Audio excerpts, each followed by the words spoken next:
So sometimes I like to explain the psychology behind fetishes.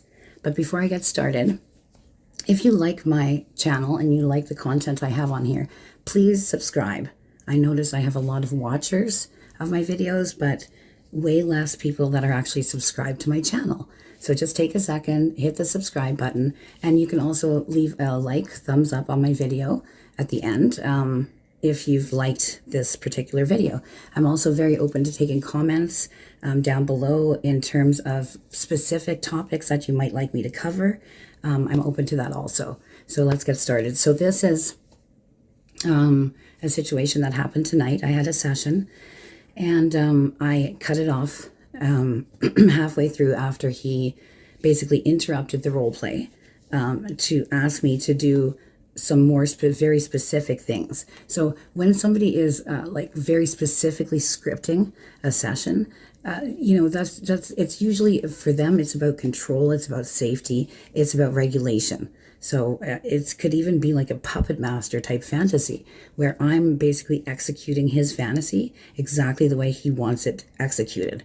So, you know, what my clients like about me specifically is that I have a certain, you know, I have a certain style, I have a certain pace, and I'm very much present in my sessions. You know, it's proven time and time again because clients will call back.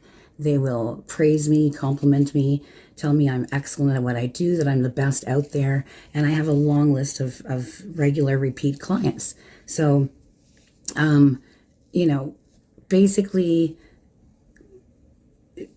when they start controlling me like that, it's like I become their instrument, right? Like the script actually becomes like a power exchange for them. And that is just so that it's like completely exactly executed the way that they want, right? People like that are basically like micromanaging their kink, their fantasy. And a lot of people like that, there's different reasons for it. So clients like this tend to have very high anxiety. It creates like a controlled sensory type of environment for them. People like that generally don't like unpredictability. They could be very much OCD even. It tends to come up quite often with somebody who has, you know, quite high anxiety, ADHD maybe even. It's basically like a nervous system coping mechanism, I guess I could call it. So, yeah, they basically have they have a fear of surprises. They need complete certainty. And so it has to unfold exactly the way that they want it to, or have planned it to in their mind, right? So it's, they're usually very much pattern-oriented thinkers. How could I put it? I don't know. It's like the repetition of it, like the repetition of like the sounds being exactly the way they want and the script being exactly the way they want it to be. It's like it's almost like a like comfort for them. It's like grounding for them. In the beginning, they might not even look at it like a sexual thing. It's almost like sensory regulation for them. So some of them are trying to recreate a very specific story. This could be like an internal state that they've felt before. You know, it also typically would play into effect with a very dominant woman, but it's about being like surrendering and almost like a fear of surrendering too much. Could also be based on a specific scenario like this that they've felt in the past or experienced. Even something through childhood that's almost like ingrained in them at this point. It could also very much have to do with trust. So they don't trust me yet to fully surrender to me. It's like they want my voice. They want my presence. They like the erotic charge of the session, but they're like almost scared to surrender too much. So by over structuring like the interaction of it all, they're staying like psychologically safe. It's like a psychological safe place for them. You know, just not trusting me enough yet, and everything having to go exactly as per the way that they want. It's you know, well, I mean, for me, it's like a control thing, and of course, as a dominatrix, I'm the one that would be controlling the scenario and the session in general, and obviously the submissive as well. So you know, for them to feel overwhelmed or to the point where they need to jump in halfway through, because that's what this guy did. So halfway through the session, he interrupted me to tell me that he wanted me to move my head more during the session. He wanted me to move my hips more and be more sassy. That was what he said.